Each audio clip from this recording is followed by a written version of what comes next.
ओम शांति। तो कैसा अनुभव रहा दीदी से मिलके? हाँ, बाबा एक चीज बोलते हैं, अधिकारी का कुछ मिस नहीं होगा। और एक दुनिया में एक बात कही गई कि ये मैटर नहीं करता आप कितनी ऊंचाई से गिर रहे हो, मैटर ये करता है आप कितनी ऊंचाई से बाउंस बैक, फिर कितनी तेजी से बाउंस बैक कर रहे हो। ठीक है, तो हमें एक अपॉर्चुनिटी मिली कि हम दीदी से मिलने गए। ठीक है, लेकिन बाउंस बैक होके यहाँ तक आए कि नहीं आए, ये मेरी करेज दर्शाता है। फिर उसमें हेल्थ वगैरह भी आ जाती है। हमेशा अपने टाइम को इतनी वैल्यू दो कि जो कर्तव्य है, हमें बुलाया गया है, कर्तव्य है और हमारा भाग्य भी है, दोनों मिले। लेकिन उसके बाद जो मेरे पास टाइम बच रहा है उसका क्या करना है, तो वो फिर से उसी शेड्यूल में फिट हो जाए। दूसरी बात कि इस समय जैसे दीदी ने कहा है, क्या क्या कहा आपने, क्या क्या सुना ये बताओ। दीदी ने क्या क्या कहा, क्या बोला अनिक्षा दीदी? ड्रिल करने के लिए बोला।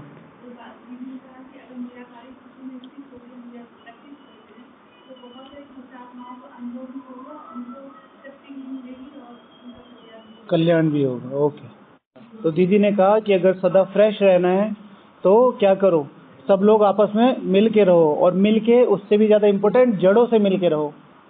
तो जड़ बाबा, और उसके आधार पर पूरे पेड़ से मिल के रहो। अगर जड़ें हट गई और हम सारे पेड़ से मिले हुए हैं तो भी हम सूख जाएंगे, क्योंकि रियल जो हमें मिनरल्स मिल रहे हैं वो कहाँ से मिल रहे हैं, रूट से मिल रहे हैं। दूसरा कहा था कि निराकारी स्वरूप में अगर दूसरों को अमृत वेले निराकारी स्वरूप में करेंगे तो और आत्माओं का कल्याण भी होगा, भक्तों को साकाश भी मिलेगा। और फिर उसके बाद दीदी ने कहा था कि पूज्य स्वरूप में, ठीक है, अपने पूज्य स्वरूप को देखो। ठीक है, और निराकार स्वरूप की प्रैक्टिस करने के बाद दिव्यता वाले स्वरूप में, माना कि अपने दैवी स्वरूप में जो लक्ष्य है उसमें टिको, और उस दैवी स्वरूप में टिकने के साथ दिव्यता के साथ सबको साकाश दो। और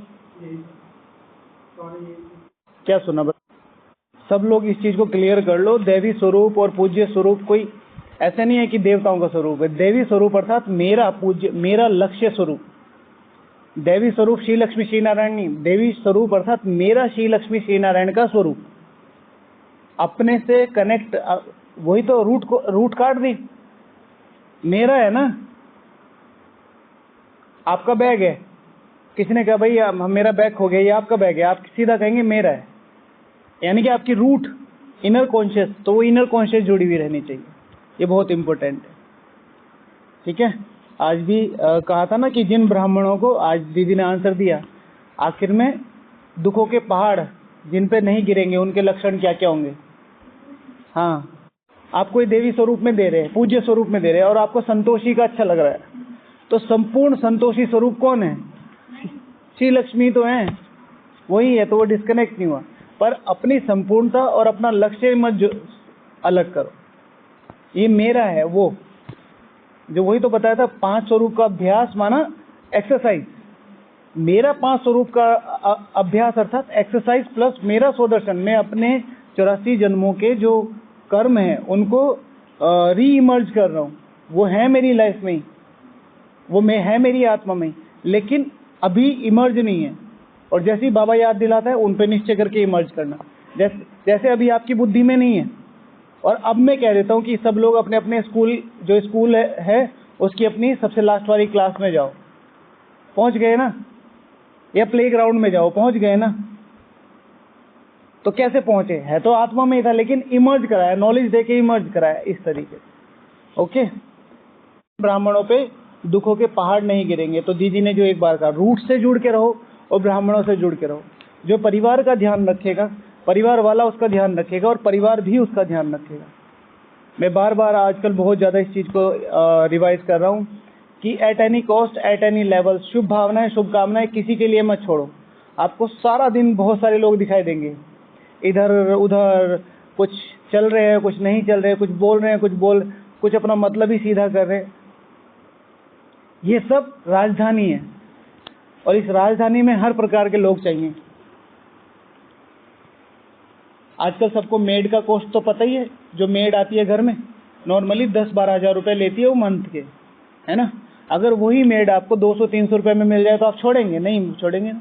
तो मनमोहिनी दीदी जी को के बारे में कहा जाता है, किसी ने कहा कि देखिए ये पुरुषार्थ नहीं करते, ये नहीं करते, कुछ तो ऐसे ही हैं, यज्ञ का फायदा उठा रहे। तो दीदी जी ने कहा था कि भगवान का कोई फायदा नहीं उठा सकता। 2500 साल तुम्हें इतने सारे जो सेवक मिलेंगे वो किस आधार पे मिलेंगे? और ये बाबा ने भी बोला है, ये बाबा ने भी बोला है। तो किसी के लिए भी कोई भी दुर्भावना नहीं, बस एक शुभ भावना, शुभ भावना और शुभ भावना। ठीक है, बाबा ये भी और किसी के लिए कोई संकल्प चलता तो है ही भाई, एक आत्मा है, हर टाइम बुराई कर रही है, बुराई सोच रही है, बुराई वर्णन कर रही है, तो थोड़ा बहुत तो चलेगा। शाम को योग में बैठ के कि बाबा उस आत्मा के लिए भी मेरे संकल्प जो भी थोड़े बहुत अप डाउन चले, मैं उनके लिए भी पूरी तरीके से माफी चाहती हूँ। ठीक है, इस तरीके से करके। और क्या लिखा आप लोगों ने? लिखा कुछ? दुखों के पहाड़ उन पे नहीं गिरेंगे जो स्वयं को भरपूर करेंगे। शिव भगवान आज खुशी जैसी खुराक नहीं। तो भरपूर किससे करना है? ज्ञान और योग से। क्योंकि उस समय आत्मा अगर तृप्त रहेगी, जैसे दादियों का शुरू में आपने अनुभव सुना होगा, दादियां एक एक साथ 8-8 घंटा, 16-16 घंटा ध्यान में जाती थी। कोई तो दादी ऐसी थी कि जो 2-2 दिन तक ध्यान में नहीं उतरते थे। ठीक है, बट वो रेयर ऑफ द रेयरेस्ट होता था। बट इस चीज को और बढ़ाया जा सकता है on the basis of connection. आपको जो तृप्ति मिल रही है, आत्मा को जो तृप्ति मिल रही है, बाबा क्या कह रहे थे लास्ट में, कैसी भी आत्मा हो आपके शरीर को देखेगी, अगर उसकी इंटेंशन गलत हुई तो उसको आपका शरीर नहीं, बॉडी नहीं दिखाई देगी, लाइट दिखाई देगी। प्रकृति है आपके पास तक आई, बाढ़ आ रही है तो बाढ़ आपसे 1 फीट दूर से होके निकल जाएगी, आपको टच नहीं करेगी। क्यों? तो वो जैसे कहा, जिन्होंने अपने आप को भरपूर किया है। दूसरा मैं इसमें जो ऐड ऑन करना चाहता हूँ, जिन्होंने दूसरों को सुख दिया है। आपने प्रकृति को साकाश दिया, प्रकृति को सुख देना हो गया। परिवार को साकाश दिया, परिवार को सुख देना हो गया। इसी तरीके से यज्ञ को, अपने को सुख देना। हम कितना कर सकते थे, मधुबन में रह के हमें 1-1, 1.5, 2-2 महीना मिला, पर हमने इधर उधर घूमने में गंवा दिया, तो बाद में तो दिखाई देगा वो, राइट। तो जो अपने में को सुख देता है तो उनको पे दुखों के पहाड़ नहीं गिरेंगे। और लिखा है, हाँ, राजा की यही तो पहचान होती है। भैया कह रहे हैं जितना भी पुरुषार्थ कर लो कम ही लगता है। राजा की पहचान क्या होती है? हाँ, राजा की पहचान क्या होती है? सिकंदर की पहचान क्या थी? कितना बड़ा एम्पायर था, कितना बड़ा एम्पायर, ये भी जीत लूं, ये भी जीत लूं, ये भी जीत लूं। ठीक है, अच्छाई की भूख कभी नहीं खत्म होनी चाहिए। उसके लिए तो हमेशा आपको क्रेविंग लगी रहनी चाहिए, और थोड़ा सा और कमा लूं, और 5 मिनट बैठ जाऊं, और 5 मिनट। और इसके लिए सबसे बड़ी डिसहार्टेंड नहीं होना है। आपको क्या लग रहा है, लोग कह देते सिकंदर ने इतना बड़ा राज्य जीत लिया, ऐसे ही नहीं हुआ होगा। उसको भी धक्के खाने पड़े होंगे, डेजर्ट्स में, यहाँ पे रोज अपना सामान उठा के खाना बनाना। चलो, उसके साथ इतनी बड़ी सेना थी, लेकिन परिस्थितियां तो, कोई मर रहा है, कोई जी रहा है, कोई हार रहा है, कोई लूट रहा है, कितनी सारी चीजें, बीमारियां, फिर उन सब की जिम्मेवारी एक पर्सनल आदमी पे रही, तो कितना बड़ा माइंडसेट होगा उस व्यक्ति का। तो पहचाना तो नेगेटिव एस्पेक्ट में जाता है, लेकिन पॉजिटिव भी तो देखो, उसने कितनी जी जान लगा दी होगी। तो अगर हमेशा असंतुष्टता सी रहती है पुरुषार्थ से, योग से, ज्ञान से, तो फिर तो और ही ज्यादा क्रेविंग होनी चाहिए। बाहर की दुनिया में एक फ्रेज कहा जाता है कि अगर भगवान आपका घोंसला हिला रहा है, ठीक है, अगर भगवान आपका नेस्ट घोंसला हिला रहा है, शेक कर रहा है आपकी, तो वो चाहता है कि आप उड़ो। ठीक है, आप बैठो नहीं, आप उड़ो। तो इसी तरीके से परिस्थितियां, पेपर जो भी आ रहे हैं, वो क्या है, आपको ऊंचा उड़ाने के लिए है। ईगल क्या करती है, जब भी उसको तूफान दिखाई देता, तूफान से ऊपर चली जाती है, राइट। और लोग घरों में घुस जाते हैं, और पंछी घरों में घुस जाते हैं, वो अपनी उड़ान बढ़ा देती है। तो सीधी सी बात है। तो मेरे पास भी पेपर, परिस्थितियां, कई बार अपने पुरुषार्थ में बहुत ज्यादा ड्राउजीनेस, ठीक है, डिसहार्टेंड होना, बार बार वो प्राप्तियां जिसके लिए मैं खोज रही हूँ, वो दिन रात बैठो, कन्वर्सेशन करो बाबा के सामने। इतिहास, इसलिए तो कहता हूँ इतिहास से जुड़े रहो। दादी ने बैठ के क्या किया, क्योंकि मुझे क्यों लाया इस जीवन में आपने, मैं मुरली पढ़ नहीं सकती, मैं आपको समझ नहीं सकती, मैं मुझे क्यों लाया इस जीवन में।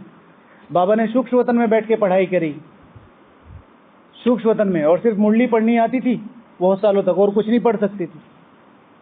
तो ताकत होनी चाहिए ना आत्मा में भगवान को खींचने की। और इस आसपास का पूरा इन्वायरमेंट तो आप देख ही रहे हो, ऑब्जर्व तो कर ही रहे हो। ऐसे इन्वायरमेंट में आप करने की ताकत रख रहे हो, आगे बढ़ने की ताकत रख रहे हो, अपने आप को ऊंचा उठाने की ताकत रहे हो। इससे ऊंचा पुरुषार्थ नहीं हो सकता। हाँ, अपने को इसमें खुश नहीं कर देना कि हम बहुत अच्छा कर रहे हैं, हम बहुत अच्छा कर रहे हैं, पर वो जो द बेस्ट है उस तक जाना है। शिव भगवान आज जी की मुरली में था ना, करते करते तुम पावन बन जाएंगे। आज की मुरली में था ना, हमेशा इस चीज का ध्यान रखें कि लक्ष्य जब आप सेट करते हैं, सपोज भी मुझे श्री लक्ष्मी श्री नारायण बनना है, मुझे 8 में आना है, मुझे सर्वोच्च बनना है, तो उसकी प्रोसेस भी देखनी है कैसे बनेंगे। तो ये जो मेरा पुरुषार्थ है, ये जो आजकल की मेरी छोटी छोटी ऑब्जर्वेशन है, ये जो मेरे छोटे छोटे एम एंड ऑब्जेक्ट है, ये जो मेरे छोटे छोटे ट्रैफिक कंट्रोल्स हैं, ये जो मेरा सुबह का हल्का सा अमृत वेला है, भले ही 2 घंटे किया है, लेकिन 15 मिनट का अमृत वेला जो मेरा शक्तिशाली हुआ है, शाम का जो मेरा योग शक्तिशाली हुआ है, ये जो मैंने अपनी धारणाओं और अपनी भावनाओं को बढ़ाया है, ये छोटी छोटी प्रोसेस मुझे वहां तक लेके जाएगी। इन पर निश्चय करो, इन पर विश्वास करो, इनकी खुशी में रहो। आज हमने अपना जीवन अच्छी तरीके से जिया, पूरा दिन हमने भगवान को समर्पित करके दिया। नो मैटर आपकी उस लेवल पे योग नहीं लगा, फिर चेकिंग करेंगे, फिर बढ़ेंगे। तो वो जो छोटी छोटी प्रोसेस है वो आपको उस लक्ष्य तक ले जाएगी। हम क्या करते हैं कि सिर्फ लक्ष्य ही देखते रहते हैं, लक्ष्य पे चाहिए निश्चय, देखनी है प्रोसेस। ओके, इमेजिनेशन आनी चाहिए। जैसे आपने नॉर्मली कभी नानी के घर गए होंगे या कोई विशेष टूर पे गए होंगे, तो जब कोई और टूर की बात करता है, चलो पिकनिक पे चलते, तो आप एकदम खुशी से उछल जाते हो, बिकॉज ऑफ आपको वो एडवेंचर याद आता है जो हमने मस्ती की थी, मजाक किया था, इधर घूमे थे, वो खाया था, ये पिया था। इसी तरीके से जर्नी जो है, वो जो हमारी यात्रा है, उसमें देखो कितने बीके, कितने ब्राह्मणों से मिल रहे हैं, कितनों को सुख दे रहे हैं, कितना मजा आ रहा है, हर कोई हमें दुआएं दे रहा है, और जो लोग हमें समझ भी नहीं रहे उनसे कोई मैटर नहीं है, उनको भी सुख देना है, सुख देते चलना। ओके, अच्छा आपने लिखा, दिव्या दीदी ने लिखा, बताइए एक पॉइंट बताइए जल्दी से। इस समय जो समय को महत्व देगा, ठीक है, दुखों के पहाड़ उस पर नहीं टूटेंगे, क्योंकि उस समय उनको महत्व देगा। उस समय हमारी जरूरत कहाँ होगी? दुनिया को साकाश देने में, दुनिया को वरदान देने में, दुनिया को मुक्तियां देने में, भगवान का साथ देने में, ट्रिब्यूनल में सबकी चेकिंग करने में। ठीक है, आर्य शिकारी भैया ठीक है, कोई बात नहीं ठीक है, अब नहीं मेहनत करना, चलो हो गया इस बार जी। और अन्वेक्षा बहन, जो समय और श्वास को दोनों को सफल करते हो, अलर्टनेस बहुत ज्यादा चाहिए हमारे पुरुषार्थ में, अलर्टनेस बहुत चाहिए। आज बहुत अच्छा किया, 2 दिन बहुत अच्छा, 2 महीने 2 साल बहुत अच्छा किया, लेकिन धीरे धीरे अलर्टनेस जाती है। और अलर्टनेस की जो जाने का सबसे मेन रीजन क्या है? डिस्ट्रैक्शन। 2 साल से आप अच्छी तरीके से ज्ञान योग कर रहे हैं, 1 महीने से अच्छी तरीके से ज्ञान योग कर रहे हैं, एक दिन किसी ने कह दिया कि चलो एक दिन तो चलता है, आज इधर घूम के आते हैं, फिर उसके बाद आपको तुरंत नहीं आएगा, 2-3 दिन बाद फिर आएगा कोई, और फिर 3-4 दिन बाद, और फिर अगली बार जब आप टूर पे आएंगे, यहाँ बाबा के मधुबन यात्रा पर आएंगे, तो अगली बार आपको सबसे पहले डिस्ट्रैक्शन खींचेगा, और ये 5, 6, 7 बार करके 10वीं बार ऐसा हो जाएगा कि आप सिर्फ घूमने फिरने में ही रह जाएंगे। डिस्ट्रैक्शन से बच के रहो, मीठे से बच के रहो, मीठा शुगर करता है। अगर मीठा खा रहे हो तो ये ध्यान रखो, फिर उतना ही डबल भागना पड़ेगा। अगर आप संग ज्यादा कर रहे हो, घूमने फिरने ज्यादा जा रहे हो, तो उतना ही 8 घंटा योग भी करना पड़ेगा। ये मधुबन का टाइम है। ओके, और कुछ माता जी ने लिखा? समय का तो हो गया। ओके, और ओके, चलो, तो आज मोहिनी दीदी जी से मिले थे, तो भाग्य ही है हमारे पास। सबके वरदान क्या क्या है? एक्यूरेट है? बताइए बताइए, क्या वरदान मिला भैया, जल्दी बताओ। मेरा है, आप स्वयं को और दूसरों को रिगार्ड देते हो, इसलिए आपका रिकॉर्ड सदा ठीक रहता है। ठीक है, अच्छा आपका क्या है सुनील भैया? लाओ। कारणहार नहीं है भाई, कारणहार है। कारणहार तो आप हो। आप कारण का निवारण कर, चिंता और भय से मुक्त रहने वाली निर्भय आत्मा। समझ गए ना? कारण का निवारण कर, क्या कारण है मुझे फर्क नहीं पड़ता, निवारण क्या है? मैं, मेरा योग। ठीक है, लाओ भैया, लाओ नेक्स्ट दो ना फट। अच्छा, संपूर्ण अहिंसक, आप संकल्प द्वारा भी किसी को दुख नहीं देने वाली संपूर्ण अहिंसक आत्मा हो। संकल्प द्वारा भी माना अपने को भी दुख नहीं देना है, ये नहीं हुआ, वो नहीं हुआ, ये हुआ, वो हुआ। लाओ फटाफट दो, लाइए भैया। आप श्रेष्ठ कर्म द्वारा दिव्य गुण रूपी प्रभु प्रसाद बांटने वाले फरिश्ता आत्मा हो। संपूर्णता, आप ईश्वरीय संग में रह व्यर्थ बातें, व्यर्थ संग, व्यर्थ कुसंग से आकर्षण से, व्यर्थ कुसंग के आकर्षण से बचने वाले सदा सत्संगी आत्मा हो।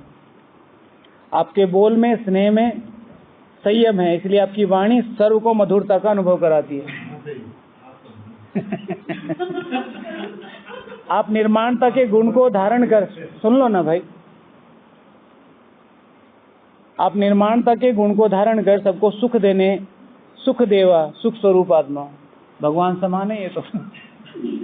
आप सदा स्वमान की सीट पर सेट रहे, सर्व को सम्मान देने वाली गुणवान और महान आत्मा हो। गुड, ठीक है, चलो बाकी फिर कल करेंगे। ओम शांति।